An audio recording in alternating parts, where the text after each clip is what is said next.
everyone, thanks so much for coming through to this video.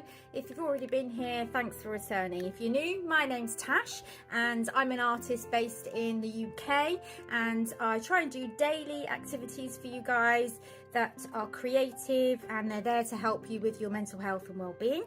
This week we are focused on citrus slices. We've done lots of things so far. This is the last day and we're going to do some punch needling. So you may not have the kit for this, but that's fine. Just watch. You might feel as though it's something you want to learn and invest in. It's actually a really small investment to start with. It's a great hobby. I'll have links so you know where to get your stuff from. But anyway, let's get started.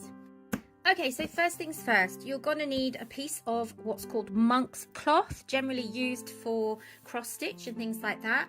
This is a nice thick material that will help hold the punch needle thread as it goes through.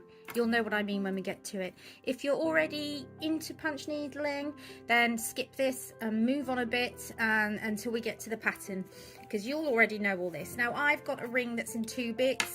Sometimes they come like this. You can also get larger frames. I've got a really large square one so I can do multiple patterns at a time. But as I'm going to be doing a coaster, or what they call a mug rug, I'm only going to need this smaller ring. So I'm going to pop that underneath, and then this bit here for me, it's quite an old one. I've had it since I was child. I've always been into crafting and sewing things, so I've had it since I was a child. So that's made it now really nice and taut and tight, ready for us to punch needle. So I've chosen two different colours. I think I'm gonna do an orange citrus slice. So we've got the cream for the flesh of the orange, and then orange for the sections in the middle, and then we'll do an orange all the way around the edge. The design, this is the design, so I'm going to draw it in a minute, just using a liner pen, so you can just about see the pattern underneath. I didn't want to use that pen. I've got kind of, because you're not going to see the drawing underneath, you want to make sure that the drawing stands out to you. So I'm just going to try and find a really nice thick black pen. I'll use my Ohuhu. I will use the fine point, and we can just fill in the parts as we see it. So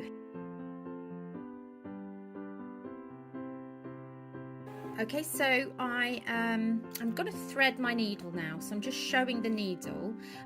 Now to thread the needle, hopefully the camera will actually zoom in. I'm just thinking, what should I do first? I'm going to do the orange. Let's do the orange. So first of all, you have to take the end off. We have to thread this all the way in from the needle end. So we're pushing this in. Just want to make sure it focuses. It doesn't. There we go. You can see I'm pushing it now all the way in till it gets to the end, basically.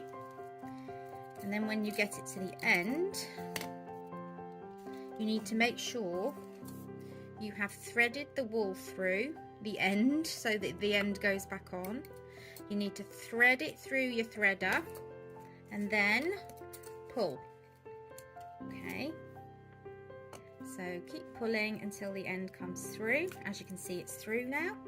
Then we can just squish on the top of our needle, and that's half threaded. Now I'm going to come back so that there is not as much coming out of the needle. There we go.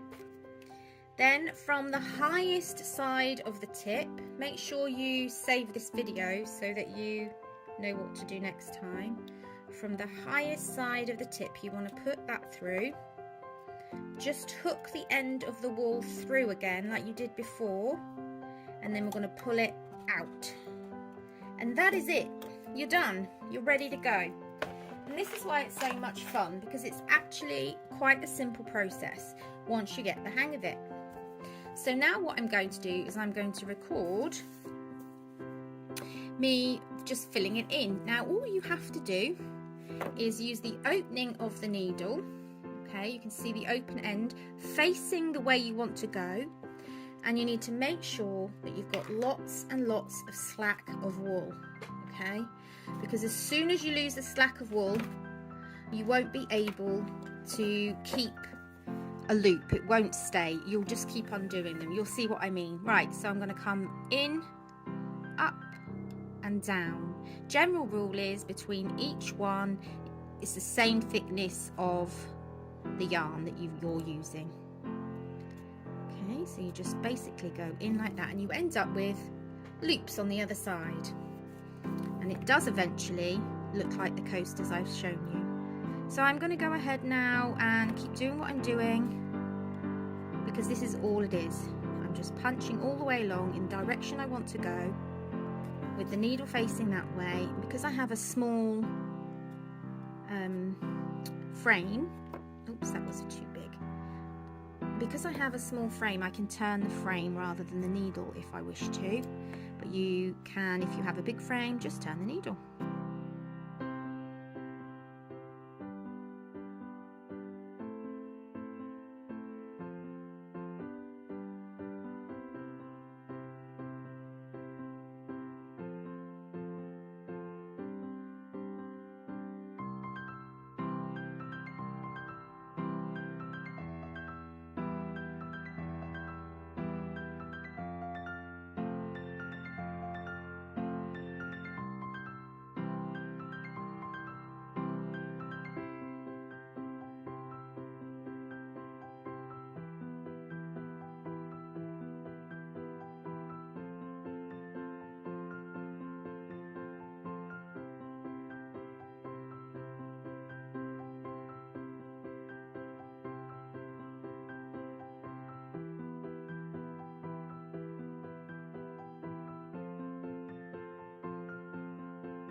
Okay, so there's your final piece.